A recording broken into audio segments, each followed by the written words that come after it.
Hi, good afternoon and welcome. We are here in studio again today talking some sports with Val. How are you today, Val? A lot is going on, Steve. Obviously, we've been kind of following the number one ranked Fishers boys basketball team, coached by Rochester grad Garrett Weininger. Fishers beat Kokomo by 22 points last week. Wow. Held Flory Badunga to 4 points for the game. Yeah, 4 points. How did they do that? he only took like 3 or 4 shots, I think. Yeah. I think he held him. I think they held him to single-digit rebounds as well. I mean, he averages a double-double. And the big story during the offseason was that Fishers lost their number one point guard, their leading scorer from last year, Jalen Harrelson. He transferred to LaPorte Lally-Muir, and everybody was wondering, boy, what's Fishers going to be like? They're headed for a down year. Well, guess what? They're 7-0 and ranked number one in the state in 4A. Wow. And they are one of the odds-on favorites. And Garrett Weininger, of course, 2010 Rochester grad. Yeah. 2011 played for Rob Malco, and then he was was on that staff of that Warren Central team that went undefeated a few years ago. So Garrett is just, he was our intern back in the day at my previous employer, and I knew he was headed for big things, and here he is. Wow. That's pretty amazing. Yeah. Especially to have a win like that against Kokomo. I mean, and it's not just Flory down there at Kokomo anymore. They've got some really good players around him, so that's a good win. Yeah. That's a big win. Right, and Fisher's some freshman point guard who I've heard, Zachary, I think is his name, who is just amazing. So kudos to Fishers and Coach Weininger. But the other big news, Jack Weininger. Jack Kaiser's coming back to Notre Dame for his 6th year, so it's going to be great to watch. All this talk about transfer portals and NIL. And all the Notre Dame, I think, has like 9 or 10 kids that have opted out of the bowl game already, and they've got just a big list in the portal. And it's great to see someone like Jack that he's obviously dedicated to the Irish, and to see him come back for another year is going to be fun. Yeah. I think he's going to have a huge role on that team next year because Luafu, how do you say his name? Is not there anymore. So, and I don't think, has Bertrand graduated too? Is he coming back or is he done? I think that Jack has had a huge role, but I don't think his snaps have been as high as they should be, in my opinion, because he's very efficient when he's out there. So I want to see that go up. Number of snaps that he takes next year, I would like to see that go up. And Jack, obviously, just a wonderful kid as well. I think he's graduated. I think he has a master's degree, so I don't know if he's going to pursue a doctorate, or I don't know how all that works. I mean, he's going to have some really high education diplomas when he gets out of there. Right. Also want to say congratulations to Marcellus Anderson, the Culver Community graduate that played for Saginaw Valley and then transferred as a grad transfer to UMass, and just finished up his final year there, and he has declared for the NFL draft. Mm-hmm. How cool would that be, saying that there's somebody from Culver Community playing in the NFL? Does that even sound possible? That would be different. Yeah. Because we've had very few. I don't think I've ever covered a Division One. College player. I guess Jack would be one, and of course doesn't happen very often. Yeah. So, congratulations. Yeah. Anything else there before we get really rolling here? Sydney Wagner won her Conference Player of the Week award again. Yeah. That's the second one this year already? The second one this year already, yeah. Of course, the reigning Conference Player of the Year up at Trine University. Yeah, so she won Player of the Week again. Yeah. So, following that up with a really good start to the season up there at Trine. Mm-hmm. So, all right, let's start off here. We're talking about some Rochester boys basketball, as they are they lost their last 2 games, but I don't think that you're going to throw that record out. They played very well on the road at North Judson on Friday, losing by 5. We'll look at the highlights here in a second. They went a really long time without scoring, and they still ended up getting it back to 5. So let's go ahead and take a look here at the highlights from that game. coming in with a 2-0 record to the weekend for the Zebras, and Rutgers kind of wearing camo. Yeah, it was their salute Style to uniforms. the servicemen evening that they do, and 6-0 run to start the game, or 6-2 run to start the game for Judson, but the Zebras would answer, and we're able to get the ball in the paint pretty easily, and that is Robert Bozzo hitting a jumper. Nice pass by Owen Prater. Boy, Owen's passing has really stood out this year. Yeah. I mean, everything that Owen has done has stood out this year. It was a three-pointer by Carson Pollock at the end of the quarter, so Rochester led 13-11. About 2.5 minutes to go in the first quarter. Coach Cheesen from North Judson called timeout. They were really struggling with Rochester's 2-3 zone. And he just said, hey, guys, we've been practicing. we were prepared for a zone. Why are we not doing what we practiced? Mm-hmm. And they got a guy in the high post and really started moving the ball around. Josiah McDaniel started hitting some threes, and they outscored Rochester 19-7. The end from the time you call timeout until the end of the half. They outscored Rochester 19-7. They went from 4 points down to 8 points ahead. Again, the lead got up to 13. 14, and then it got up to 14 in the fourth quarter. Yeah. Just a really long dry spell there for the Zebras, and yeah, they start to make a little bit of a comeback, still down 11 though at the end of 3. And McDaniel not only led the way with 23 points, but he also played good defense on Drew Bowers. Yeah. I mean, Drew had 15, which was his average, but he really had to work for it, especially after that hot start that he had. But late, boy, Bryce Bogger was really good. I mean, you can see how hard he is to stop. He's got long arms, and then he can drive to the basket and score, and he can also shoot the three. Yeah. Drew Bowers there had a 3-point play at the line as he got fouled on a 3. It really sparked the Zebras, got him back within 7, I think, at that point, but not able to get back to any closer than 5 there at the end, and it just you just can't go that long without scoring. I mean, it was what, 7-8 minutes, almost a quarter. I think something from the end of the second quarter into the big chunk of the third quarter there that they went without scoring. So you were there on Saturday as the Berries came to town, Logansport Berries, and unfortunately another loss for the Zebras. Tell us about that one. 43-58 was the final in that one. I think that was just a case of Logansport wearing down the Zebras. Rochester got off to a good start. I think they were up 5-0. Kind of a nip and tuck game. They were at Rochester led 20-16 at one point in the second quarter, so still up by 4. And then from that time, and then Owen Prater picked up his second foul, and Coach Malco decided to put him on the bench. And from that time until the end of the half, Logansport outscored Rochester 18-5. And it totally flipped the momentum of the game. Logansport led 34-25 at halftime. Rochester got it down to 6 at one point in the fourth quarter, but then Logansport closed the game on an 11-2 run to pull away and win 58-43. So I would not call it. I wouldn't say it felt like a 15-point game at the end. Mm-hmm. But I mean, I do think the better team won. But I never thought it was where Logansport was that far ahead. But again, they just kind of.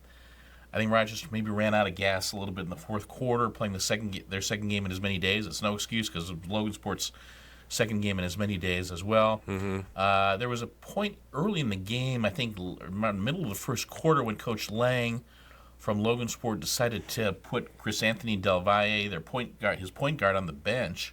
He wasn't in foul trouble, so we were kind of like, "What's going on here?" He brought him back. I think he was just trying to send a message, get him going, because he came in halfway through the second quarter. He was a different player, and Del Valle was great. And then Jacob, I think he finished with 12, and he also played really good defense. And then Jacob Taylor again killed Rochester for the second straight year. I think last year he had 32. This year he had 21, and then his brother Lauren Taylor had 12. Yeah, Logansport they got better shots. They just got close. they weren't really, they didn't settle for good shots. They made sure they got great shots, and they, especially close to the basket. I think they just kind of wore down the Zebras a little bit. I just think that their physicality, especially for a Rochester team that doesn't start a senior, they started 4 juniors and a sophomore. I think it kind of had its impact. So Yeah. a tough loss. Again, Rochester's not beaten Logansport since 2010. So, and you felt like they maybe had a chance, especially with Logansport coming off that loss to Muncie Central on Friday. But I think it'll be a learning experience that they can benefit from the standpoint of how do you handle a more physical opponent. I mean, with both North Judson and Logansport. Yeah. So the Zebras dropped to 2-2, and the big one, obviously, coming up is the first conference game of the year as they head to North Miami Friday night. The Warriors 1-4, 0-1 in the conference. It's been a little while since North Miami has had a win in the conference. So you want to go down there and get that win. I want to say I think they won a conference game last year against Northfield. Mm-hmm. But that is the only I think that's the only conference game they've won in the last 7 years. Yeah. They won at Rochester in 2016, and then they won one game in the 7 years since. North Miami is led by their 2 guards, Jake Riley, who's a junior, and Lake Musall. Familiar last name if you're a North Miami fan, Musall. Yeah. It's either one or the other has been leading them in scoring. They don't get a whole lot of scoring from their front court, so we will see how Rochester attacks that, because really the Zebras don't get a whole ton of scoring from their front court either. But we'll see what kind of they have in store defensively. But again, having faced those 2 more physical teams like Judson and Logansport, this one just feels like one you have to get, especially in your conference opener, as the conference schedule just gets tougher and tougher from here. Yeah. Rochester's had a lot of good success at North Miami in recent years, so we'll see if they can get this one done. I think they've won their the last 5 or 6. It's been like the last 5 or 6 times they play there. Yeah. So they've had a lot of good success in that. North Miami gym won a thriller in overtime there 2 years ago when Tarek McLaughlin had a couple big shots in overtime. Yeah. On the girls' side of things, they split their games last week, losing to Argus, but they won the game that obviously matters the most, the conference game on the road at Wabash. So they are 6-6, but they're 4-0 in the conference, and they're set up for a huge game coming up tonight as North Miami comes to Rochester. That's always a big game, but North Miami, they've got to win. They're 2-1 in the conference, so if they want to, have any kind of say in the conference, they've got to win this game. And Rochester, they've still got a lot of work to do. Obviously, they still got Whitco in front of them. They've got North Miami tonight, but boy, they've been really getting it done in the conference. Yeah, you look back at that Argus game, and we'll talk more about the Lady Dragons later on. I thought Argus played terrific, but I also thought Rochester, they weren't physical the way they needed to be on defense. It was kind of like, again. Well, I've got that one. I've got that one here. So why don't we just go ahead and show the highlights from the Argus and Rochester game that was here at Rochester on Thursday night. So the thing that is, I'm kind of jumping ahead, but the thing that it really impressed me, obviously, Samantha Redinger is the number one and big time player for Argus, but seemed like the auxiliary players were getting it done as well. Alicia Sarver and Morgan Barkus, Ellie Bollenbacher had a really good game. 14 points, 8 rebounds. Yeah. That's not the best game of Ellie's career. It's probably up there. And just plays like this, I mean, that is a strong move going up against Audrey Bullinger there. Rochester really struggled to shoot, but from the outside. But Aubrey Wilson, when you're struggling to shoot, make it play on defense and get a layup at the other end. Nice jumper there by Redinger right at the end of the first quarter. Yeah, she had 2 buzzer beater jumpers, one at the end of the first quarter and one at the end of the third quarter. Yeah. Lydia Lead, obviously another one of those players, a junior for Argus. She had a big game as well. Those were her only 3 points of the game, but she had a good defensive game, I thought. And Hunter comes back and answers with a 3 of her own. Braylon Hunter had the best game of her career with 13 off the bench. Wow. Morgan Barkus with the 3 there for Argus. I thought Morgan had a really good game on the defensive end. Also had a couple threes. I got to give Morgan a lot of credit because coming in, obviously, with the situation with the point guard with Binkley graduating, you didn't really know how this was all going to work for the Dragons, and she has really done a nice job of controlling the offense. Yeah. And not had a lot of turnovers. Argus led 26-17 at halftime. Their 1-3-1 defense was really just giving Rochester all kinds of problems. And they really just played that 1-3-1 pretty much most of the evening. There was no reason to change it very much. Yeah. I mean, Rochester could not hit from the outside. Some of it was just kind of, disappointing shooting from Rochester's standpoint because, they've made those shots, but a lot of it was just putting pressure on the wings. This was the huge three-pointer at the buzzer by Redinger at the end of the third quarter. We were kind of wondering, it was just they run that flare screen, throw it over the top, and just got it off in time. That put them up by 17. Marcus with another three. Yeah. Yeah. You get wondering if Rochester was going to start hitting from the outside, make it a close game, but that never happened. Wilson had a nice night. A couple steals there and layups on the other end. I mean, she is just so strong. Mm-hmm. I mean, she does not look physically like a freshman. Mm-hmm. A lot of juniors and seniors that don't have the muscle that Aubrey has on the. Yeah. One thing Coach Burris talked about is we didn't, bump cutters. They were cutting off the ball, and they were just kind of getting a free rein into the basket. So it was not a great defensive game for Rochester. I mean, we saw a couple of defensive highlights. We're going to get a bucket here by Hunter at the buzzer to make it 59-34, but. That play right there, I mean, that was some really good ball movement by the Zebras, but you just didn't see that a lot. Yeah.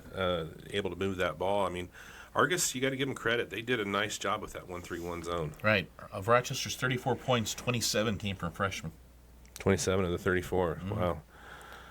I mean, that's great that your freshmen are contributing, but you want to get your juniors involved a little bit more as well. Yeah.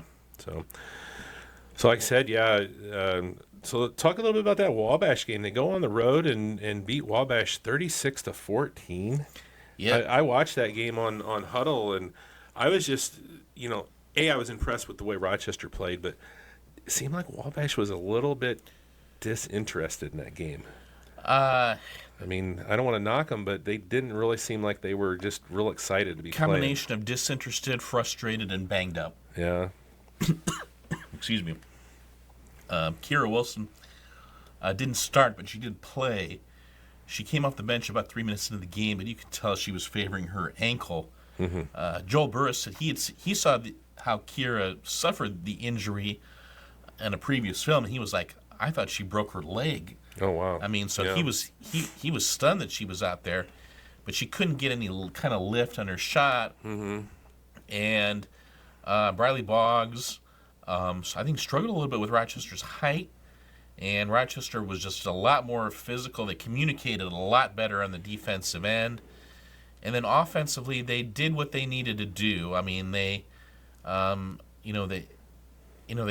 Rochester misses 4 free throws like right off the bat, but then McCarter hits a 3, and Clevenger hits a 3, and they're up 6-0 right away, kind of. And then Wabash gets it down to 8-7, and it's like, okay, we're gonna have a game here. And actually, no, there wasn't a game. Rochester had scored 9-0 in the second quarter, so it was 17-7 at halftime. And you kind of still kept waiting for Honeycutt to just get off to a hot streak and hit 3 or 4 threes in a row. Never happened. I mean, they communicated well. They never let her get any openings. You could tell Honeycutt got a little frustrated out there. I think it was like 27-11 after 3 quarters. Honeycutt had a 3 early in the fourth to make it 27-14, and then Rochester closed the game in a 9-0 run, 36-14. Really held on to the ball, protected it well, and made their free throws in the fourth quarter. Yeah. And just never gave Wabash a kind of breathing room to get back in the game. I think Honeycutt had 8, Boggs had 5, but that was 13 of their 14. Yeah. Big win, obviously, for the Zebras coming off of that loss to the Dragons, and on the road to win a TRC game, keep your conference record perfect at 4-0, and then like we said, going into tonight's contest with North Miami. And their next 3 conference games, home with North Miami tonight, at Whitco on January 6th. Yeah, that's and then gonna be a home, big one. And then home with Lewis Cass on January 13th. That's another big one. So three big. The next Yeah. next three are big. I mean, if you want to win a conference championship, you have to at least go 2-1. Yeah. I was gonna say you're gonna have to get 2 out of those 3. Yeah. Yeah. With North Miami, Preferably 3 out of the 3. yeah. You know, the thing about North Miami is that we always talk about Rochester's lack of depth, but I think you could argue Rochester is probably the deeper team than North Miami. I know Lori Working's been playing only 6 kids from what I could tell this year. Yeah. The only problem for Rochester, one of them is Kate Hanley. Yeah. She had 25 points against Tippecanoe Valley in a 58-47 loss on Friday. Yeah. There are teams that have struggled to score 25 against Valley. I mean, Valley's only giving up 32 as a team. Right. Right. She had 25 by herself. Yeah. So, how is Rochester? What is going to be their defensive game plan against Hanley? Who's you could argue is even more dynamic than Redinger. Right. Right. You don't want to lose her in that zone. Right. You got to make sure you know where she is at all times, and probably 2 girls know where she is. Right, and she can't play. You can't let her play in space. Yeah. I mean, she is devastating. And then, now the other girl who's been coming on is Victoria Masters, who had 11 against Valley. And I think has been really, she hadn't had a whole lot of playing time varsity-wise, I think, until this year. Yeah. But she's doing a nice job. And then, Lainey Musall only had 4 against Valley. I think she's going to be ready to go tonight. I think she's a competitor, and didn't have a great game. So I expect Musall to be big tonight. And if they can get her frustrated, I mean, that would help. But Rochester's got to be able to protect the ball as well. And then an addition to the schedule this year, as the Zebras will hit the road next Wednesday to 9-1 Clinton Central. Yeah. So that's gonna be a. And Sarah Parkinson of Clinton Central just scored her 1,000th career point the other night. This is a Clinton Central team that's, wow, are they playing well? Yeah. I think their only loss was to Carroll. Mm-hmm. And they have really picked up their defense. I think they're only allowing like 32, 33 points a game. Yeah. Former casting coach Don Helmick. Yeah, Don's doing a great job with that yeah. team. I mean, they were pretty young last year, and I think they've only gotten better this year. I still say there's a really good chance that Clinton Central team and Don Helmick might meet his old team, Caston Comets, in a semi-state matchup. I really think they might. Possibly. Yeah, so it's going to be interesting. Should be an interesting week here for the Zebras, see how they do. A couple big games coming up, so we'll have that North Miami game on Channel 4 coming up next. And there's a little footnote. Whitco travels to Lewis Cass on Saturday night. Three undefeated teams in the conference: Rochester, Whitco, and Lewis Cass. Yeah. So, and Whitco-Lewis Cass game obviously going to be a big one in Walton on Saturday night. That's a long North bus ride. Miami's going to want to make that 2 after tonight. Right. I mean, they've really got to get this game if they have any hope of staying in that conference race. Yeah. You can't. I don't think you're going to win it with two losses this year. Right. And again, North Miami, they graduated those bigs. They graduated Whitmire and Freeman, and Musselman from last year's team. Yeah. So let's see if Bollinger and Field can have a good game tonight. Yeah. Yep. How about wrestling? I know there's been a lot going on for the Rochester boys and girls wrestling teams. Yes.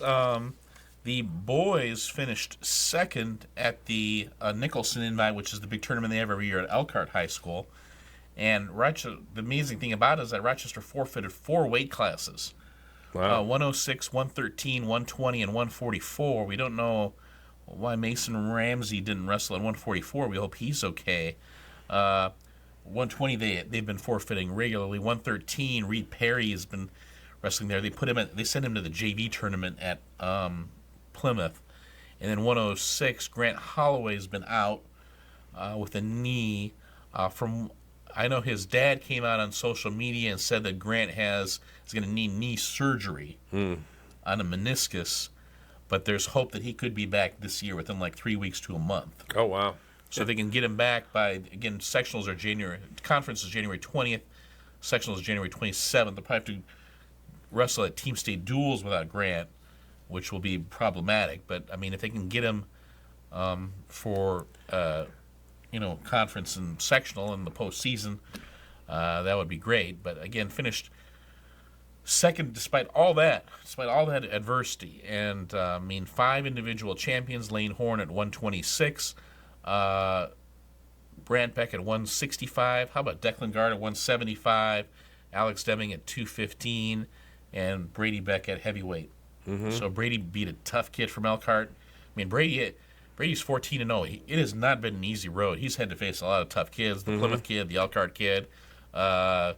He's had a bunch of tough kids. So for Brady to be doing well, but Rochester has 4 undefeated wrestlers, and it's December. It's getting, I mean, I would say late in the season, but it's December 14th now. Yeah. Still 4 undefeated wrestlers when you talk about the 2 Beck brothers and Deming and Horn. Lane Horn looks like a man possessed. He is, it was upset at state. I mean, he looks like a guy who is just, I mean, he is taking no prisoners. I think he went 4-0 at Elkhart, and he spent 2 minutes and 45 seconds on the mat all day. Well, you divide that by 4. That's not very much time to get that done. Yeah. That's impressive. Nobody got him in the second period. Yeah. So, yeah. yeah, I mean, he has been dominating his competition. And so, I mean, they are wrestling really well. And Declan Guard is just really coming out. I know he had been dealing with some illness earlier in the year, and it looks like he's coming on very, very well. And you can see, I mean, he's just transformed his body since last year, and he's going to have a great year. And the girls made some history this week. Yeah, we should also mention that the boys went to Triton last night, and they won 59-15. So mention that. Okay. Another dual match win, and Deming got a fall, and Beck got a fall, and so yeah. And then the girls, they went to Lebanon on Saturday. They finished 8th place out of 55 teams. 55. There were over 400 wrestlers at Lebanon. That's probably the biggest non-state event on their schedule, and basically anywhere in the state. So 8th out of 55, and then they went to John Glenn last night and won 60-6. I was there for the first ever girls dual meet in Rochester history. It was interesting how it came about. The John Glenn wanted to have a senior night for their girls wrestlers, but they were like, well, what can we do to honor our girls wrestlers? I mean, they thought, I have an idea. Let's have a dual meet. Mm-hmm. And so they called, and so apparently the coach at John Glenn was friends with Tristan Wilson. Mm-hmm. Called up and said, hey, why don't you come over for a dual meet? You like that? We'll have a senior night ceremony. And Yeah. Tristan was like, all right, sure, let's do it. Yeah. And so they did it, and the other senior night ceremonies, and then Rochester won. I mean, it was a pretty good crowd, I thought, but Rochester kind of quieted the crowd. They won 60-6. Yeah. There were 11 matches, and Rochester won 10 of them by fall. All 10 wins were by fall, including 2 wins each for Grace Hiram's and Lexi Hawes. Now, normally when you go to a wrestling duel, it kind of goes in ascending order by weight class.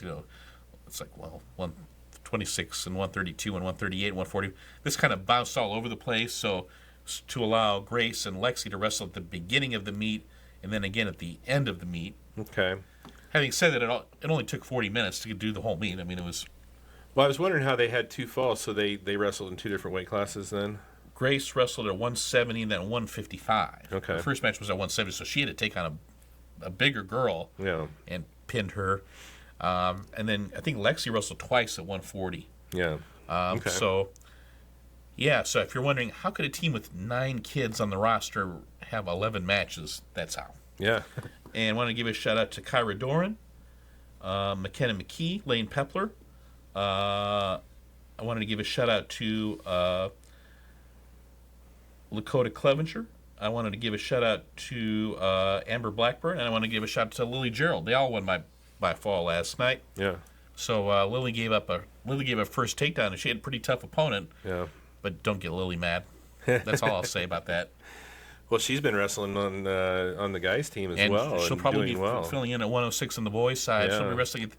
Look for her at the McKee invite this week, where she'll wrestle probably at 106. She'll probably wrestle at Team State as well. Yeah. And probably at Rensselaer as well. So yeah, Lily's been doing great. I mean, she's ranked number 5 in the state in her weight class. Yeah. And I can imagine, obviously, it's a challenge to wrestle against the guys, but you can imagine what that does to help her when she goes back and wrestles against the girls. Yeah. I mean, just you got to have a lot of confidence. And she's got more moves. I mean, she's got single leg, double leg. She's got that high crouch move, and she's also got the cradle move. She's got that down pat. So I think she's added more wrestling to her repertoire. Mm-hmm. And yeah, I mean this team is they're definitely fun to watch. I mean Again, I even wanted to give a shout out to Rylan Strasser. She was the only girl who lost last night, but she was ahead in her match when she got pinned, and she had a good match. She had a good tournament at Lebanon over the weekend. So yeah, it's definitely a fun team to watch. Yeah. And again, the dual meets are there's only going to be more of them. This is only the start. Yeah. Of course, got the big semi-state coming up here at Rochester early in January for the girls. Yeah, Friday, January 5th. Yeah, so we're looking forward to that one. How about in the pool? How the swimmers been doing? The girls lost to Culver Academy on Monday night, 143-38, and the boys lost 107-68. Of course, Culver Academy is the two-time defending sectional champion in both girls and boys. Yeah. I mean, they had a small army of swimmers. I was there for that. I mean, they occupied about half the bleachers while watching the diving. So, yeah, I mean, they had a lot of kids, and they were just able to outnumber Rochester depth-wise. Rochester but the boys had a really nice win over Manchester last week. They've been getting great performances from Jake Seifert. Jake actually finished third in the butterfly in the Culver Academy meet, and you're like, what's wrong with Jake? Actually, nothing's wrong with Jake. He set his PR in the butterfly. Yeah. Culver Academy was just that fast. Yeah. I think swimming against faster swimmers really kind of helped along Jake. He swam 57.7 in the butterfly. That's real fast. I mean, that's nothing. Jake's fine. And again, with Wes Steininger and Reese Johnson and Spencer Backus, they're going to have a really good relay. Yeah. Relays, plural, by the end of the season. Yeah. And then Peyton Brooks, the one diving, we should mention that too. Peyton's been diving very, very well. Yep. All right, let's take a quick break here and come back. We'll talk about some Argus sports here when we get back. Talking sports with Val. When it comes to legal needs, you want to make sure that you have the best team in your corner. Here at Peterson, Wagner & Perkins, we strive to provide you with the highest quality legal and professional service. Whatever your needs are, from estate planning and trusts to appeals and guardianships, Peterson, Wagner & Perkins has the knowledge and experience to serve you now and in the future.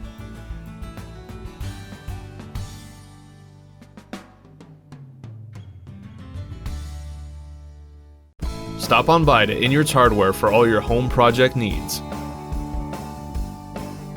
With a broad selection of garden supplies, tools, and paints featuring brands like Milwaukee, Diablo, and their newest paint line Valspar, you can be sure that Inyards will supply you with the most top-rated equipment. And if you need something for a quick job, check out Inyards Rental Selection to get you going. Stop on in at 1619 Main Street, Rochester, or call 574-223-4920 to see how Inyards' friendly staff can help you. Pacesetters Real Estate knows that buying and selling properties can be a tough and complicated task. That's why we are here to provide you with our full-service process where we walk with you every step of the way. Whether you're looking to buy a home or you're looking to sell, Pacesetters Real Estate is here for you. Call 574-223-5000 or visit us online at www.pacesettersre.net.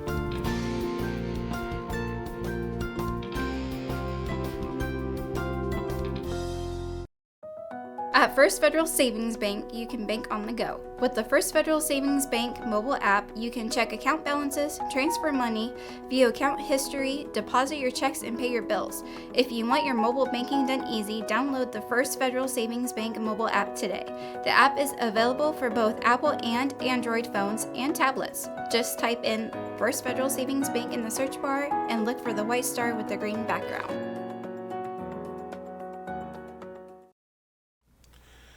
Hey, welcome back here, Talking Sports with Val. And the Argus Dragons, 1-2 right now, did not have any games this week. They have a game at home coming up against the 2-4 South Bend Career Academy. What are they, the Trailblazers? Is that right? Yes. Trailblazers. But they're 1-0 in the conference, so that's a conference game for the Dragons. And then Saturday, they're hosting the Pioneer Panthers, coming in at 1-3. Before heading to Northfield next Wednesday. Yeah, I mean, this is a very good Career Academy boys team. I mean, they beat LaVille in last year's sectional. They're tough. I mean, again, this is a big game to set up the rest of the conference race.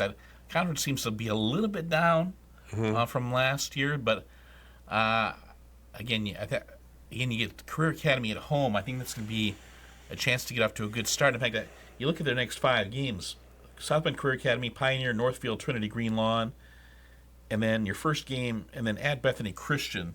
Yeah. So your first 2 games in January are both on the road and both conference games. Yeah. Obviously, the Bethany games will be big. Bethany, they got that Tyson Chupp, who's a big star, but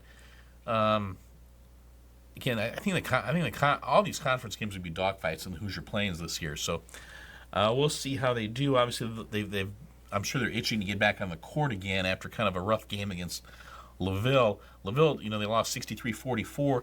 LaVille didn't beat him with threes. LaVille beat him kind of on the inside and in transition. So I would imagine there's been some talk about defense in this last week and a half or so. Yeah. But I think the freshmen are coming along fine. Yeah. And Sean Richard is Sean Richard. Yeah. I mean, he's doing well. I think the key might be, how do you get enough touches for Luke Stoltz? Because if you can get touches for Luke on the inside, that'll just make things a lot easier for your outside shooters like Austin and Belden and Helms, the three freshman sharpshooters. Yeah.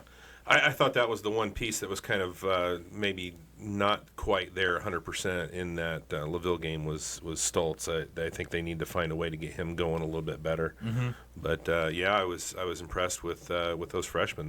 They definitely have been playing well. Yeah. I mean, I like what I see. I think the key here is to get some momentum going in your season now. I think you want to have that by the time you get to Bi-County. I know that's a month down the road, but you got to go to John Glenn for Bi-County. But I think there are some chances on the schedule where you can really get that momentum going in the schedule. I mean, even after Bethany, North Miami, OD. I mean, those are a lot of winnable games on their schedule. They just have to win them. Yeah, right. That's very philosophical there, Val. Right. There's a lot of winnable games. You just got to win them. Yeah. I like that. On the girls' side of things, they are 4-7. We talked about that win on the road at Rochester on Thursday. They followed that up on Friday. They went to CGA and 20-point loss. I was kind of shocked. Only 29 points for the Lady Dragons in that one. And only 3 points in the fourth quarter. Ooh. Samantha Redinger had 19, but she only had 1 point in the fourth quarter. And I was kind of wondering, second game in 2 days on the road. Mm-hmm. And I'm kind of wondering if maybe fatigue was a factor. So, Ellie Bolenbacher only had 2 points after scoring 14 the previous night against Rochester.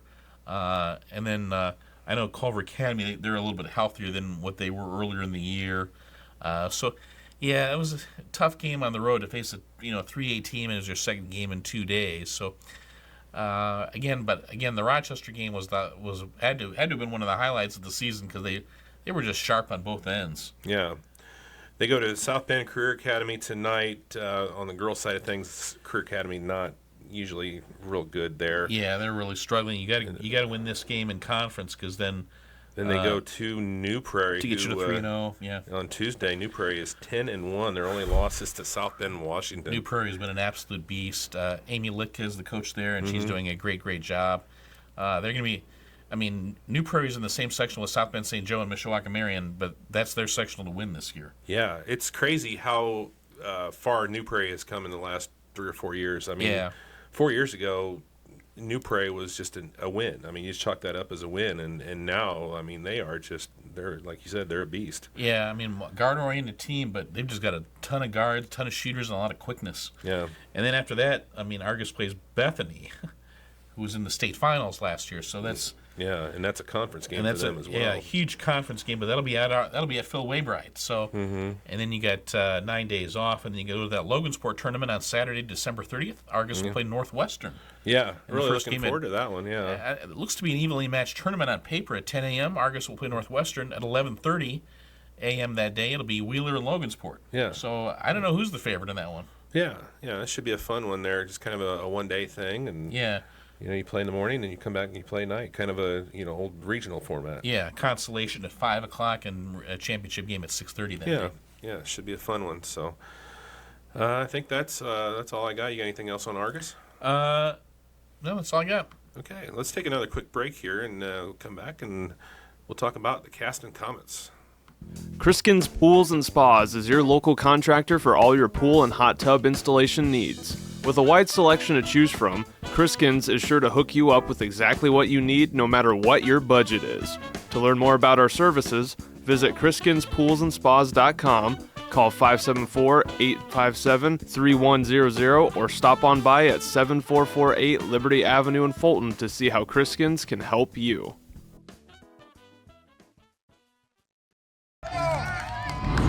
Here we go, Billy. Swing hard. As your local agent, I know you. I know every Saturday your son Billy plays Little League. We sponsor his team. And we know you love parking way too close to the field. That's why we tailor a unique policy for you and your car. Because sometimes something from out of left field can literally come from out of left field. That's simple human sense. Ask the Jennings Insurance Agency in Argus and Rochester if auto owners make sense for you. Looking for an easy way to provide custom branded products for your business, school, sports team, or fundraising event? Let the Winning Edge set up a customized web store that features branded products tailored to your business, school, church, or charitable cause. With a wide variety of customizable apparel, sports accessories, office accessories, and custom tumblers, the Winning Edge is sure to provide you with the best style that suits you. Find your edge by calling 574-223-6090 or going to our website, thewinningedgeathletics.com, and follow us on Facebook, Instagram, and LinkedIn. Hello, sir. How can I help you today? I'm looking for a special gift. We have no tolerance for tomfoolery today. What do you mean, tomfoolery? What I said was, we have a nice selection of jewelry today. Oh. May I suggest that you give my friends at Affordable Hearing a call? Affordable Hearing offers hearing testing and unique solutions for everybody. We guarantee the lowest prices in the area and now have offices in Rochester and Logansport to serve you better. Call to book an appointment today. Welcome back here, Talking Sports with Val, and let's talk a little Caston Comets. For the boys, they are 2-3. Rough weekend for them. Really good game against the very good Carroll Cougars on the road, but they ended up losing 62-67 in overtime. And I think the one that the boys and Coach Davis probably are, kind of kicking themselves a little bit about was that follow-up then on Saturday, losing to Frontier by 10 at home, 29-39.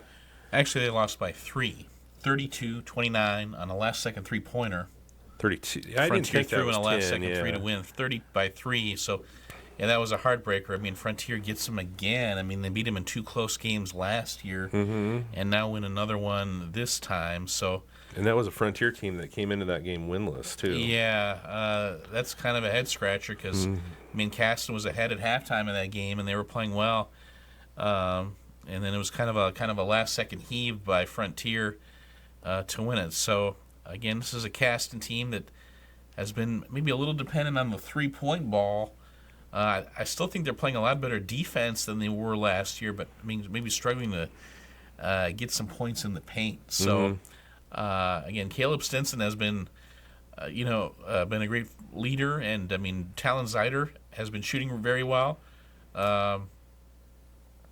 Josh Evans continues to contribute from the outside. Lane Hook has been scoring some and has had a really nice freshman year. But again, 2 disappointing losses. So curious to see how this team bounces back. Yeah, and they got a big one coming up tomorrow night as they travel to Knox. Only 1 game for the Redskins so far, but it was a conference win for them. So coming in at 1-0 in the conference, big game here for Caston. Yeah, Knox, they've got, obviously they got off to a late start because of their football success, but they've got the Conroy kid, who's one of their star football players. He also plays basketball. They've got a kid named Schwant, who I don't know if he's a big guy, but he had 20 against Culver in their season opener. So I think from what I could tell, about half of Knox's guys are football players, but half of them aren't. So it sounds like they'll be ready to go. Again, Caston struggled at Knox over the years, so we'll see. But again, if they can handle a 3A opponent, that would be a very good indicator moving forward. Yeah. Especially since when you go to the Miami County Invite and who do you play right off the bat? Another really good 3A opponent in Mechanicawa.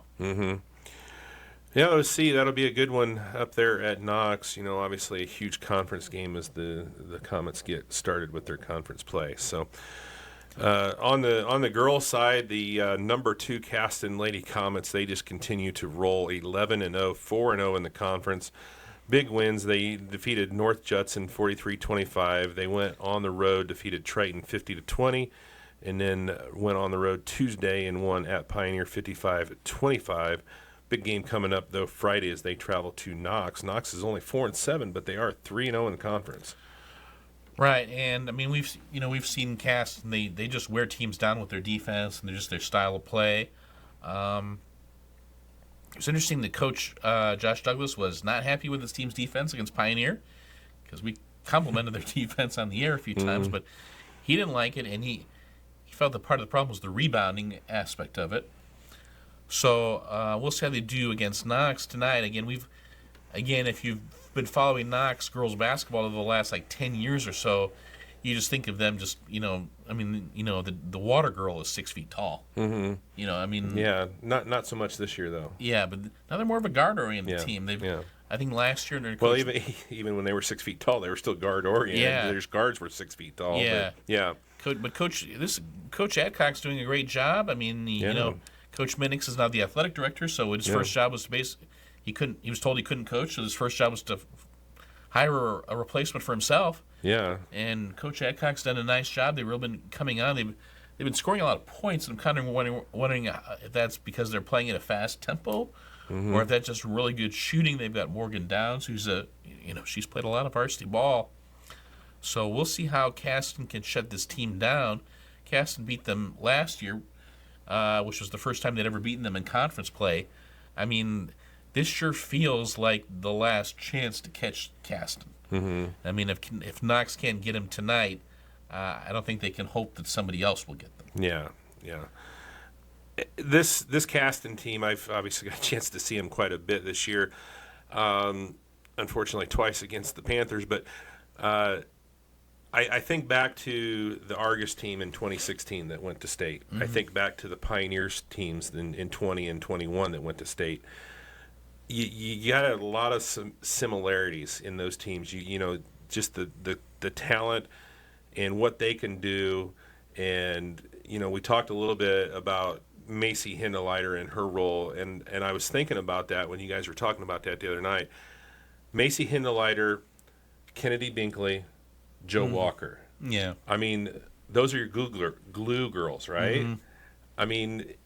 The successful teams have all the pieces in place that they need. And this Caston team is one of those teams. They have all the pieces. They have the experience now. These girls are all seniors. And I really think as we go forward here, you look down that schedule. Obviously, they've got a big game with Carroll coming up, next month. But you look down that schedule, boy. Right. Again, just the last five games for Caston in the regular season: home with Bethany, home with Tri-County, home with North Miami, home with Carroll, at Bremen. Yeah, that's a gauntlet. That will get them ready, and that's after they play their last conference game. Yeah.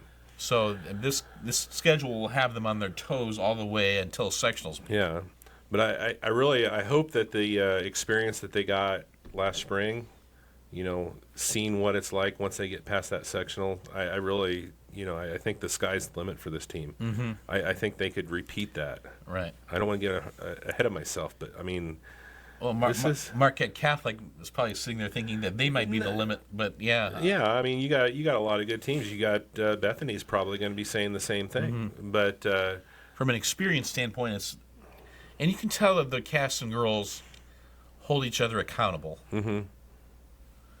That's I was thinking a lot about that. They don't have to. They don't have to yell at each other, or there's just an accountability within that team where it's not going to get too far off, and there's always going to be that standard that they're going to push themselves towards.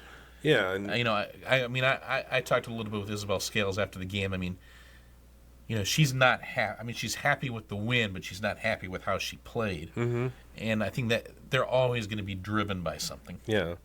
Well, you look at the first game when they played Pioneer in the Cass County tournament. Obviously, Scales went off. She had a triple-double. Didn't have quite as good a night the other night. Still had a really good night, but then Zippelman goes off. She has 27 points. That's the thing that successful teams have. They have the ability for one of their stars to have a bad night, and somebody else will step up. Right, and that was opposed to the Triton game when it was really balanced scoring. Scales had 12, Zimpelman had 12, Douglas had 9, and Hinderleiter had 8. Yeah, yeah. And you think about it, a lot of these girls, this is their 11th high school season basically playing together. Yeah. Between volleyball, basketball, and softball. Mm-hmm. It's a lot of experience together. Yeah. And they like each other. Right. So it's impressive. I really, I'm now that they're done playing Pioneer for the year, I'm really rooting for them. Right, yeah. And the team defense is just so impressive. I mean, individually they're really good defenders, but their team defense was really good. I thought Zimpelman had a great defensive game the other night against Pioneer as well. Yeah, yeah. And they do a good job, like you said on the air. They do a good job of recognizing and making sure that they're helping everybody out. Mm-hmm. You know, if somebody gets beat, it's not going to be for long. Yeah. And the thing is, too, they can play any defense. Right. And, they can go man, they can go zone, they can go 1-2-2, they can go 2-3, they can go 1-3-1. I mean, there's a huge repertoire, and basically they can do whatever they need to do to stop the other team. Right. When they beat Triton, they held Addison Mears to 5 points. Mm-hmm. I mean, she's had games of 30-plus in her career. Mm-hmm. And, Alexa Finke, she really scores. She really even shoots. But, I mean, they talk about what impact she's had on the defensive end. Yeah, yeah. A lot of good things going on there. And like I said, big one coming up on the road tomorrow night as they travel to Knox to take on the Lady Redskins. Right, and then at Frontier next Thursday. Yeah. All right. Anything else on Caston you want to go over? That's all I have. All right. Let's take another quick break. We'll come back. We'll talk some Culver and Pioneer in our next segment when we get back. Mike Anderson in Rochester is here to set you up with a new set of wheels. From coming on the lot to driving off in your new dream car, Mike Anderson strives to give you the smoothest dealership experience. Not only that, but Mike Anderson in Rochester is here to lend a hand with their service center to keep your ride running. Stop on in for a test drive or call today at 574-223-2711 to see how Mike Anderson in Rochester can steer you in the right direction. Since 1974, Steve Moore Agency has provided the City of Rochester with customized insurance solutions that will fit your needs. With a variety of coverage policies for business, home, auto, life, and more, Steve Moore Agency is sure to cover all your insurance needs. Call now at 574-223-3010 or stop on in at 602 East 9th Street to see what Brody Moore at Steve Moore Agency can do for you. At Webb's Family Pharmacy, we strive to provide our community with a better alternative. We respect the many choices our patients have when it comes to healthcare needs. When they choose us, we go above and beyond to offer them personalized service and care that will consistently remind them of why we are a superior choice to other pharmacies. Pharmacy care should be proactive when possible, should be customized to patient needs, should strive for better health outcomes, should help manage costs. At Webb's Family Pharmacy, our mission is to provide the pharmacy care you deserve. Fulton County REMC is proud to offer the Operation Roundup Charitable Giving Program. Through Operation Roundup, Fulton County REMC is able to give to local organizations and communities by simply rounding up your monthly bill and donating the change. Since its inception, Operation Roundup has generated over $50 million in charitable donations throughout 260 electric cooperatives. To learn more about this great program, visit www.fultoncountyrmc.com or call in at 574-223-3156. Welcome back here talking sports with Val as we move on to the Culver Cavaliers. Boys having a really good start to their season, 4-2. They did split a pair of conference games, though, this week as they lost Saturday on the road to the Knox Redskins 50-66, but they came back with a big win at home on Tuesday against Winnemac, 71-55. They will be at home Saturday afternoon. I'm used to doing this on Friday. They'll be home Saturday afternoon against the 0-3 Trinity Titans. Right, and, Culver, they're coming of a big three now when you talk about Jack Rogers and Adria Guasp and David Height. Mm-hmm. Against Winnemac, those three guys combined for 62 of their 71 points. They won 71-55. Rogers had 24, Guasp had 22, and Height had 16. Wow. And those three really kind of complement each other really well. Mm-hmm. And Rogers is the point guard who can, he can hit a three occasionally, but his He's more about like penetrating and getting to the basket and scoring off the dribble. Then you got Guasp, who's your spot-up shooter. So if you put all your defensive resources on Rogers, he'll just kick it out to Guasp for an open three. And then Height's kind of this slasher as well. And boy, David Height's really picked up his game. Just his total game. I mean, first of all, he's really quick, and he's really strong, and he's really improved his ball handling too. His ball handling and his passing are a lot better. So he can play on the ball, or he can play off the ball, and so their big three is really nice. I was curious to see how they would play against Winnemac coming off that loss. Obviously it's tough to win at Knox, but Culver did win at Knox 2 years ago. Kind of curious to see how they would bounce back, and I think they've done well. Defensively, what is this team capable of defensively? I'm kind of curious about that. If they want to compete in that sectional, that's because it's interesting. Marquette Catholic's ranked number 5, and Triton's ranked number 10. The other 8 teams in the Class 1A polls are all from the South. Really? Okay. And the 2 teams from the North are both in Culver's sectional. Yeah. Wow. And again, if you remember last year, Southwood came out of the North, and yeah, it was just it was just kind of this it was just this mixed bag. We didn't could Southwood really, but they did, and the 1A North, because all the 1A North teams had moved up in the previous cycle to 2A, so 2A North is loaded. 1A North is kind of this uncertain thing. So anyway,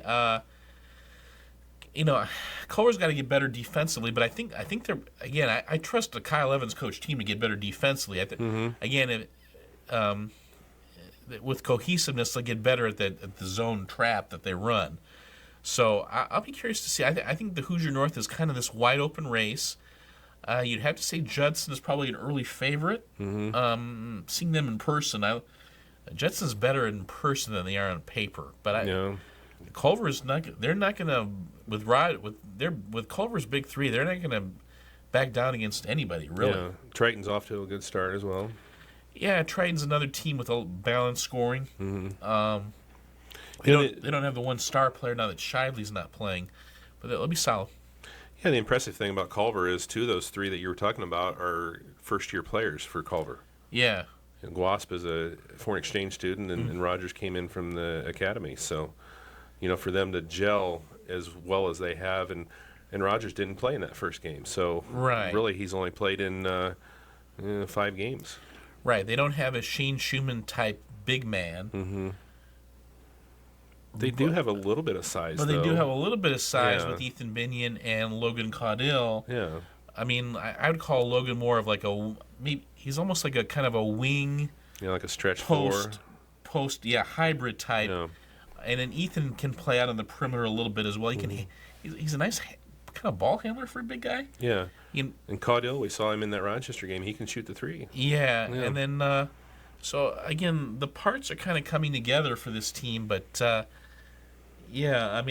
again, a lot, and then, after Trinity Greenlawn, they got to go to Washington Township, which will probably be a tough game on Friday, December 22nd. And then they get a 2-week break, and then they go to Caston. And that will be, are they going to have to run the table in the Hoosier North?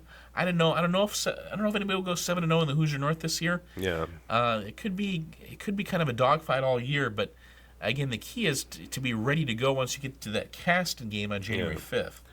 I think 2 losses, though, is going to put you in a bad spot.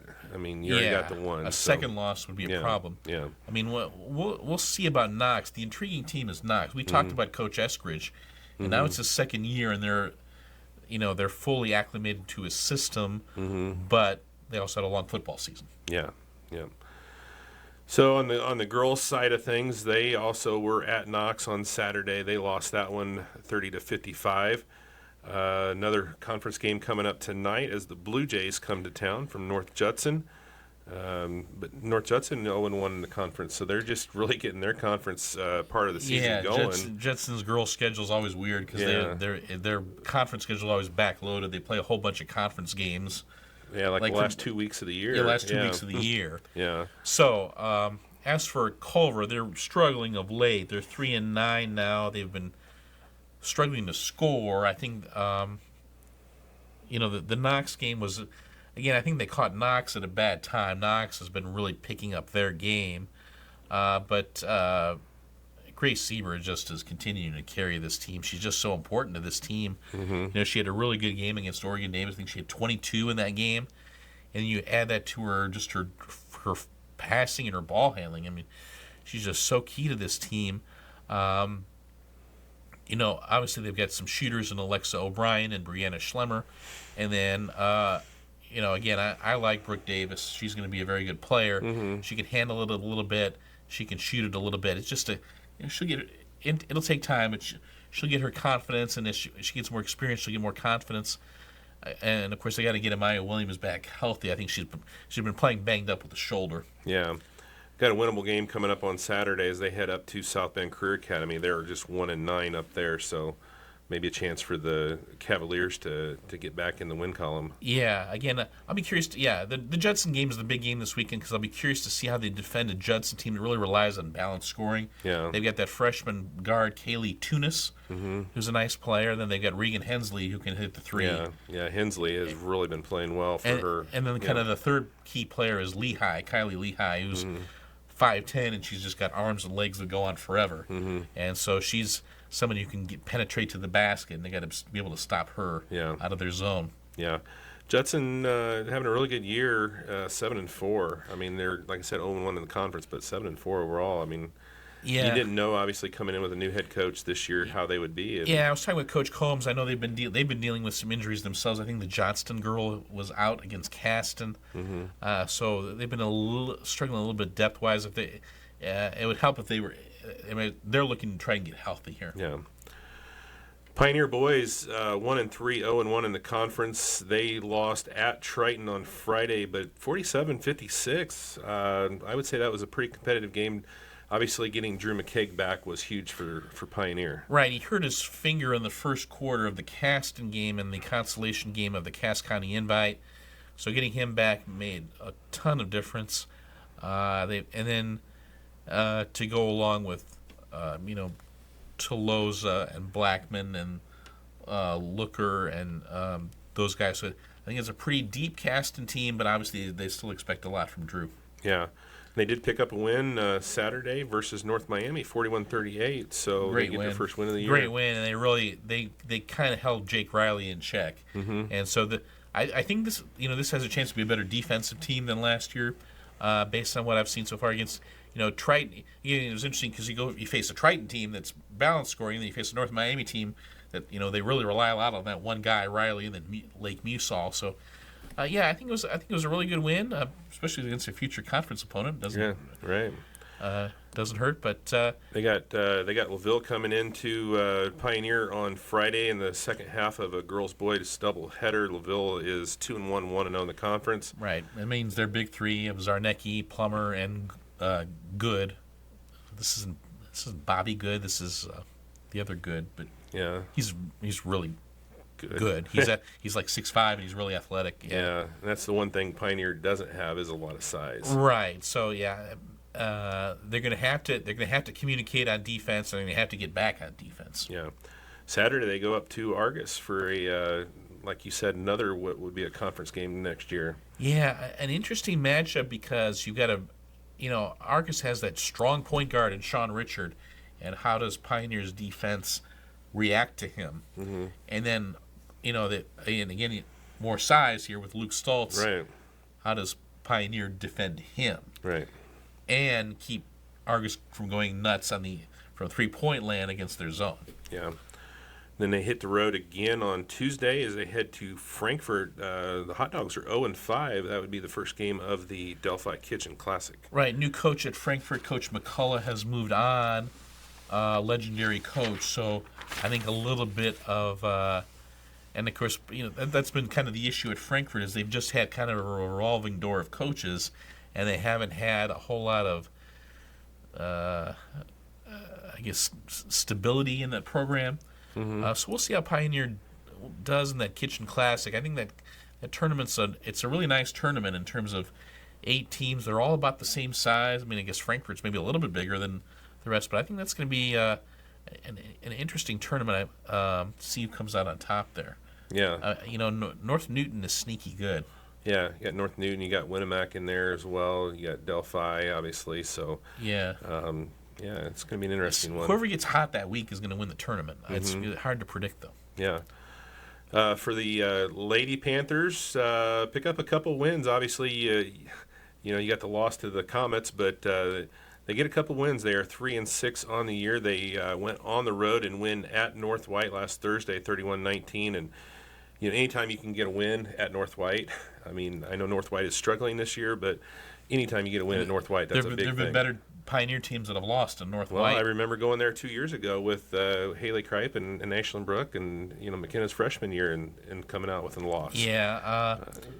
Again, Pioneer, McKenna Stricker and Mia McKegg do so much for this team. I mean, they're guards, but they're also the two best rebounders on the team. Now, and they're 1 and 2 in scoring. And of course, McKenna also leads the team in assists. So it's kind of this evolving chemistry of, McKenna leads the team in scoring and assists. So she's got to be both a scorer and a playmaker.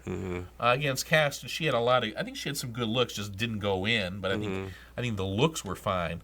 I think, so again, it's just this developing chemistry. And of course, it just can never happen soon enough, especially if you're playing Caston. Right. But, and then Saturday they went to LaPorte. I mean, LaPorte's not the best team in the world. 1 and 8, I think, going into that one. And held them to 10 points in the second half. Yeah. So I think defensively. Yeah, big win, 42-24. Yeah, I think Coach Barry and Coach McWhirter are coming up with defensive game plans that really make sense for this team. And I think the kids really follow the defensive game plan and have really developed that mindset. Now it's just getting confidence on the offensive end. Yeah, I think Gracie Hopper's got a nice looking shot. So it's, she can help out. Again, I don't think Gracie's going to score a ton, but if she can get 4 to 6 points a game, they'll take a little bit of the burden off Stricker and McKegg. Yeah, 3 of the last 5 games have been wins for the Panthers. Obviously, you got the 2 losses to Caston in there, but everybody struggles against Caston, so you can't really, And you look at their schedule coming up. They've got LaVille on Friday at home. Who's 3-10? I had 4 and 8. Okay, 4 and 8. Yeah, okay. yeah. 3 and 10 is Triton. Okay. And then they got Triton coming in on Saturday. So I look at those as 50-50 games. I mean, you can win them if you play the way you should. You could also lose them, but I think and then they're conference games as well. So.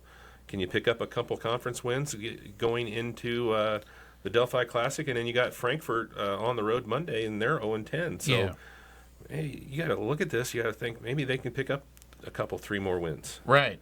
And then, if they win on Monday against Frankfurt, they're probably going to go to Delphi and play against Delphi on Tuesday. So that'd be a tough one, but you never know. Yeah, Lois Layer, I want to give her a shout-out, too. Yeah. You can see... Her contributions are more than what you could see in a box score. Defensively. Well, and you talk about defensively and ball handling. Yeah, ball handling. She takes a lot of pressure off of McKenna for ball handling as well. So that's, and she's just a freshman. I mean, she's came in a kind of a difficult situation, and she really had a great game on the road against Wabash, and then hasn't really looked back since. Yeah. So she's been playing very well. And one thing, now having seen McKenna play, I've seen McKenna play in person twice this year, but both times against Caston. So maybe that's not, it's not fair to McKenna. But she's very decisive with her decision making as a point guard. Okay, I'm going to shoot it here. I'm going to drive it here. I'm going to pass it here. I mean, she's very comfortable in her decision making skills, and that's making the offense run more smoothly. Yeah. And I'm not saying because I'm her dad, but I do think that she has done a good job with that. And, she was never the full-time point guard, obviously, her first 2 years with Ashlyn. So she's really been, she obviously played point guard a lot, but, to get into that role full-time, and I think she's done well with it. Yeah. So hopefully they can pick up a couple wins here in the next few games, and who knows? They won that tournament last year. Obviously, it's a little bit different looking team for the Panthers, but we'll talk about Winnemac in a little bit. They wouldn't meet until the championship if they both make it there, but they look to be a team that's going to have a say-so in that Delphi Kitchen Classic this year as well. Yep. All right, that's all we got for them. When we come back here, we'll talk about Valley and Winnemac as we wrap things up here, Talking Sports with Val. Evans Agency is here to match you with the best insurance solutions that fit your needs. Whether you need coverage for home, business, auto, or life, Evans Agency will make sure you have the protection you need no matter what life throws your way. With a heart and a hand for friendship, Evans Agency is here for you. Call 574-224-6988 or visit online at www.evansagencyllc.com.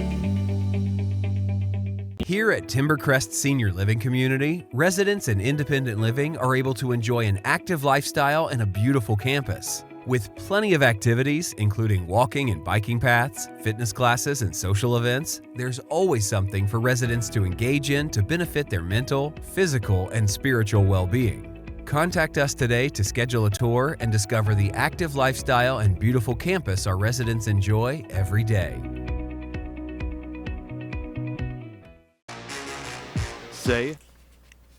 Welcome back here, Talking Sports with Val, and we're going to talk some Tippecanoe Valley boys basketball.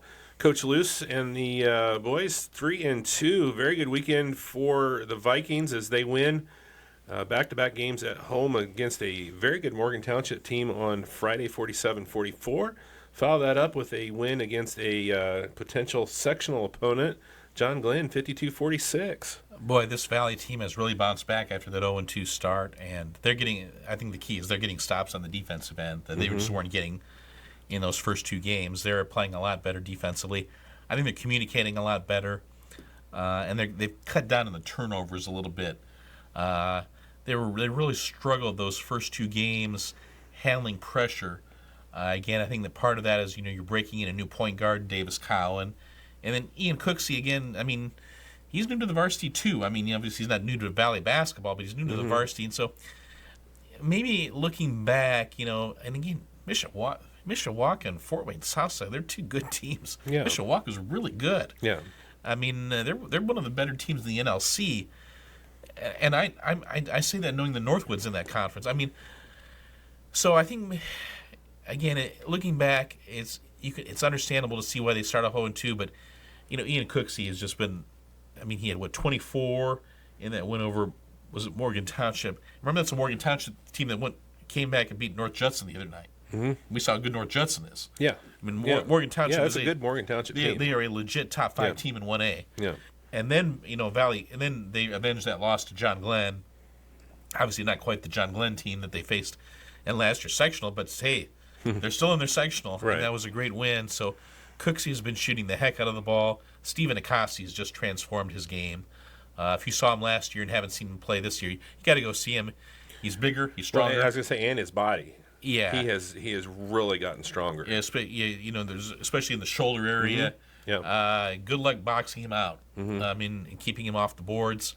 And then he's got some, he's got some post moves now that he can go to. So, again, with Cooksey and with Akasi, it's kind of okay. Who's going to be that third scorer? Obviously Kyler Johnson was banged up. He can score a little bit. It's good. So to get him back healthy is key. And then Davis Cowan's got a nice looking shot. I think he's still kind of feeling his way around. I think he's still kind of somebody who wants to distribute the ball and get his teammates involved. But he's got a nice looking left-handed jump shot. So I think this Valley team has a lot of good basketball ahead of them. Boy, this is a tough game coming up tomorrow night when they travel to Peru.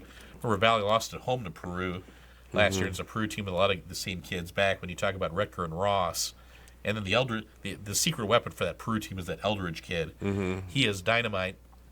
Well, and how does Valley react to the first game on the road after 5 home games to start the season? Yeah, it's weird. They play Peru Friday night, and then they're at Wheeler Saturday afternoon. Yeah. And that is a long drive up to the region. Right. We've been to Wheeler before, so that's so. I'm curious to see how they react, but starting to get stops on the defensive end, and again, once they get Riley Shepard back, I mean that'll just be huge. They're hoping to get Riley back before the end of the month. Okay, I was going to ask you if there was a timeline for that. Right. We haven't heard about who they're playing at that Delta. I know Coach Luce has kind of pointed to that Delta tournament on December 27th.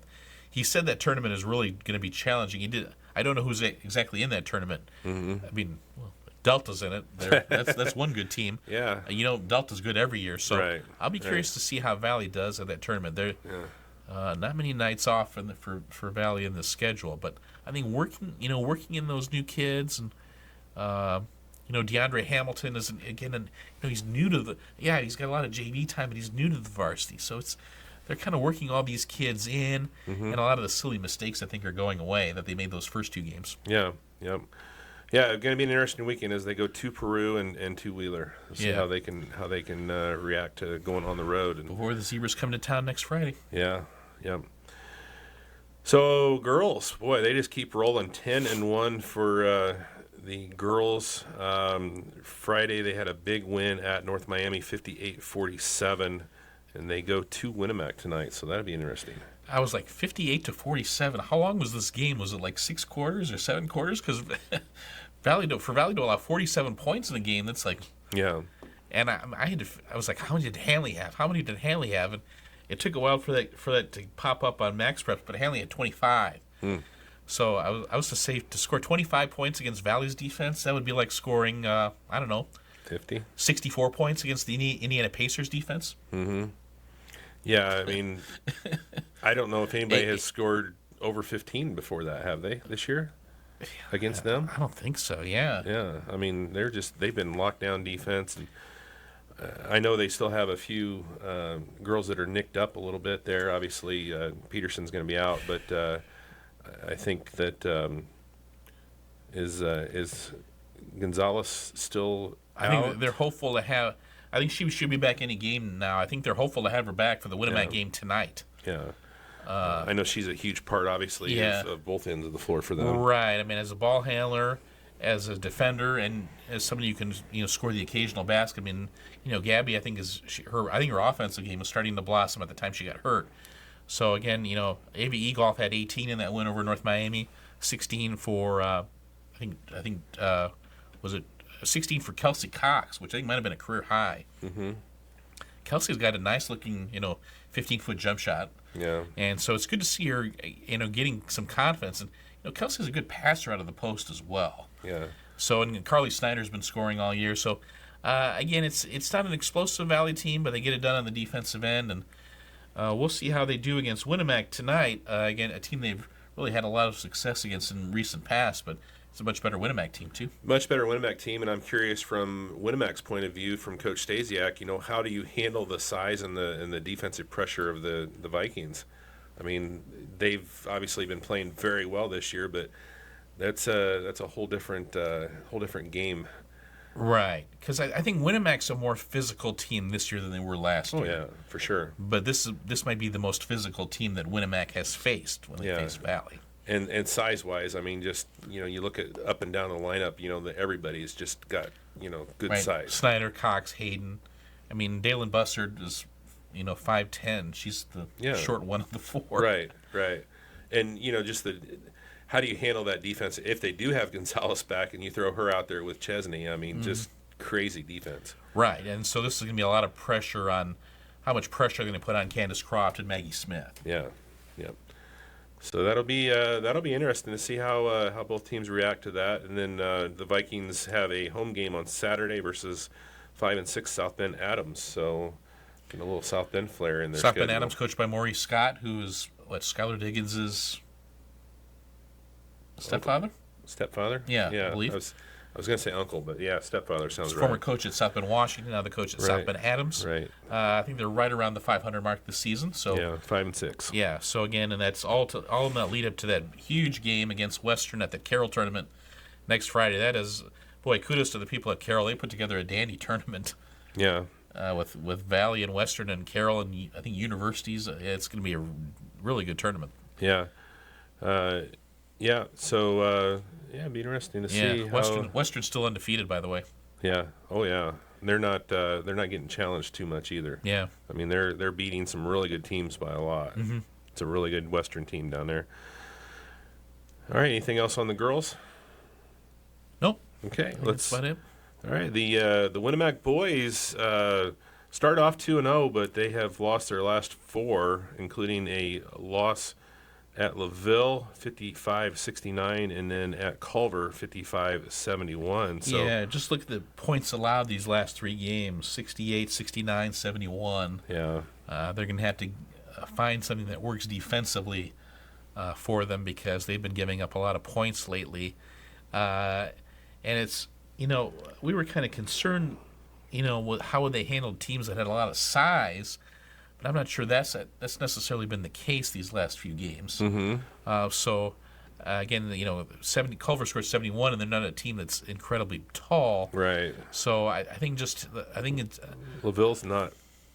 And they got a little bit of size, but they're not overly tall either. Yeah, they're not overly tall. Yeah. So they're going to have to find something that works defensively and be able to get back. Because I'm not sure I can explain it very well, because I thought they played pretty good defense against Rochester. Mm-hmm. It was just their offense struggle that night, but the last 3 games have been more about defense. So, and it's not going to get any easier for them as Triton comes to town on Friday night.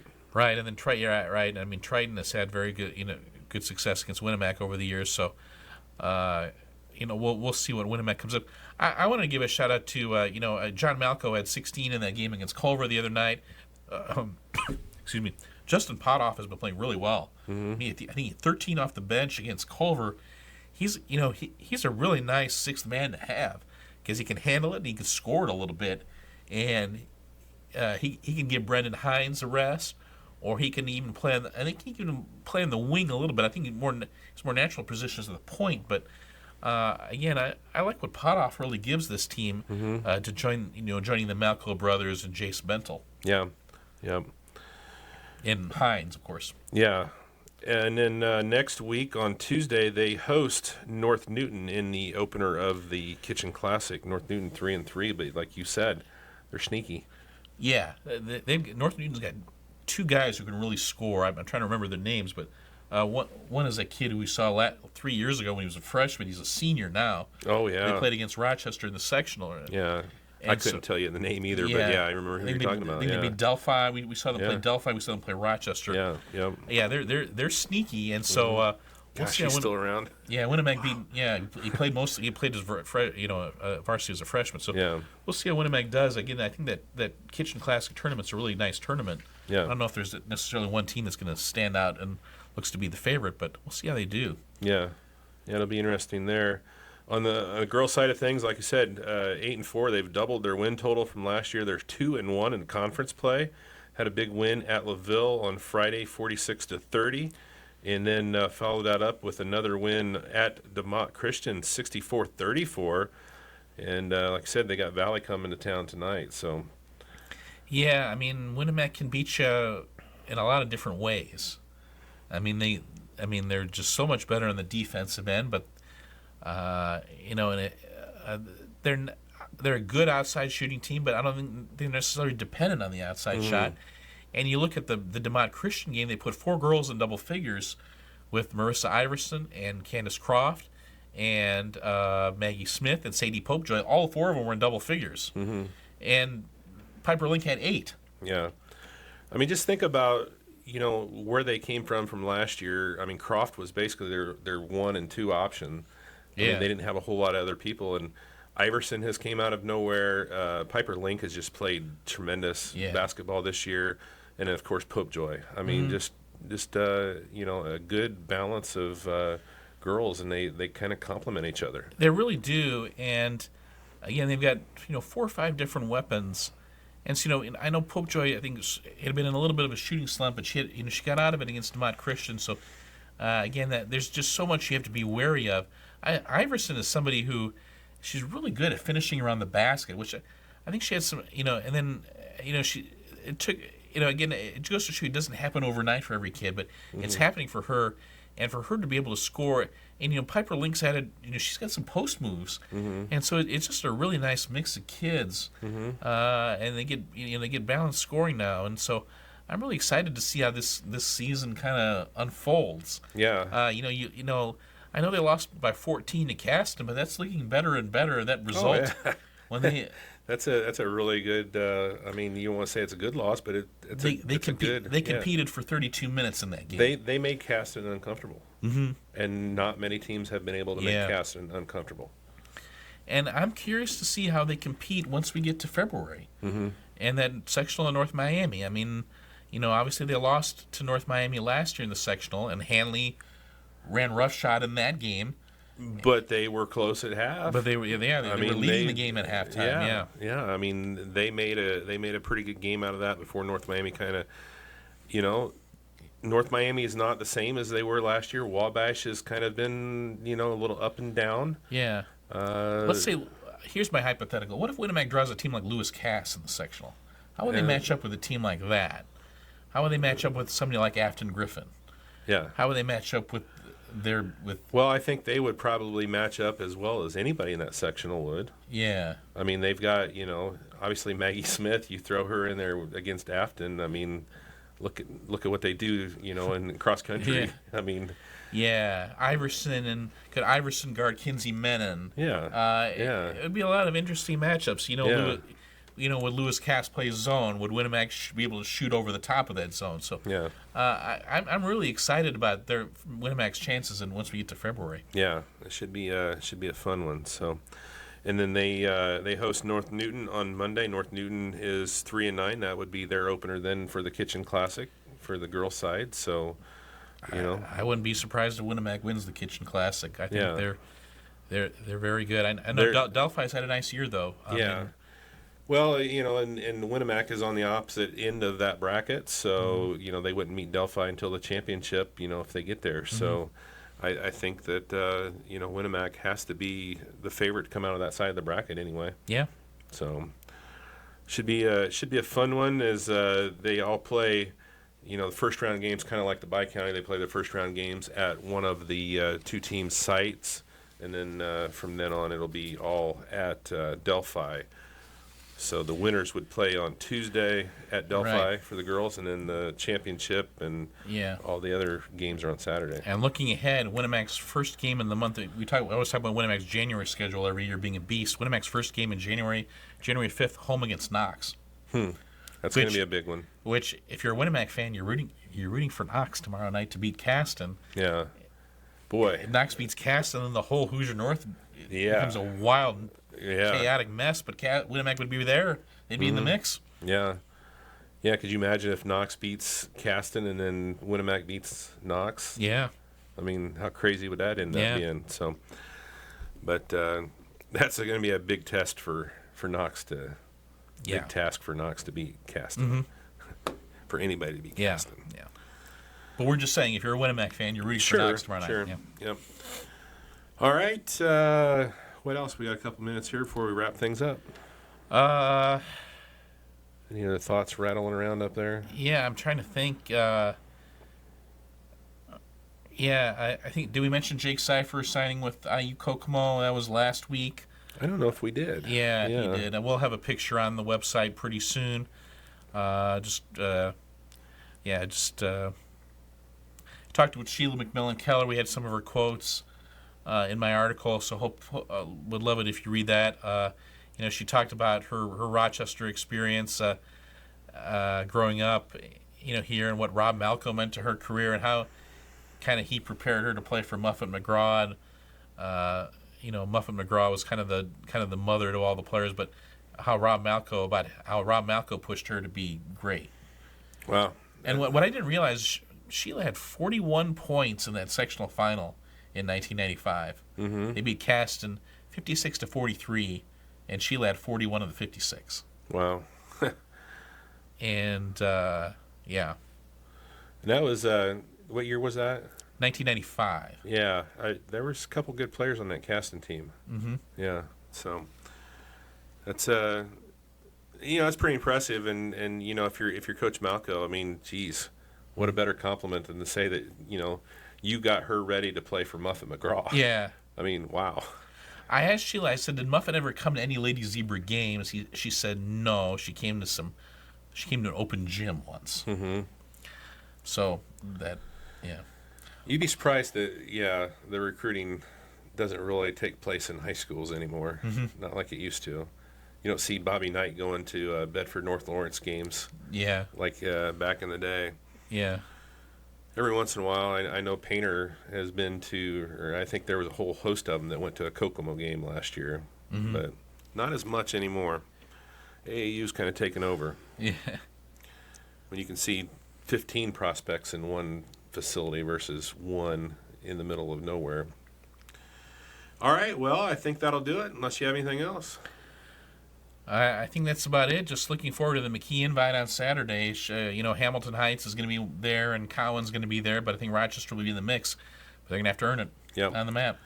Make sure and check us out, rtc4.com, and you can check out Val's sports blog there as well, or RTC4 Sports, and also catch him in the Rochester Sentinel as well, the shopping guide news, and on WROI. So the takeover is continuing. Thanks for tuning in, everybody. We will be back next week and talk some more sports with Val.